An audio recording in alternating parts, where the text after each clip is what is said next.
এখানে আটকাইলাম, আটকানোর পরে বললাম যে কি সমস্যা, বলছে তেল নাই। কত দূর ঠেলে নিয়ে আসছো?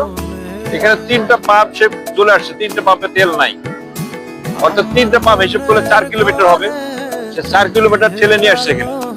সামনে যদি পাম্পে যায় আরো 2 কিলোমিটার, 6 কিলোমিটার গাড়িটা ঠেলে নিয়ে যাচ্ছে দুজনে। 4 কিলোমিটার আসছে, আর 2 কিলোমিটার যাবে। তাদের ভাষ্য অনুযায়ী তেল নাই, এই কারণে ঠেলে নিয়ে আসছে। কিন্তু মূল উদ্দেশ্যটা কি? এই ঢাকা মিরপুর থেকে টাঙ্গাইল যাওয়ার মূল উদ্দেশ্যটা কি? আসলে গাড়িটা, আমাদের সন্দেহ হচ্ছে গাড়িটা কারো কাছ থেকে হয়তো চুরি করে নিয়ে আসতে পারে, চুরি করে গাড়িটা ঠেলে নিয়ে যাচ্ছে, এরকম হতে পারে। কিন্তু আসলে মূল তথ্যটা যেটা, তার সাথে কথা বলার পর যেটা বুঝলাম, সে আমাকে বলছে আমি একটা মেয়েকে লাভ করি। কি লাভ করতে?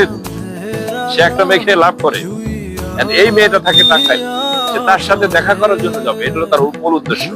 সাথে তার বন্ধুকে নিয়েছে।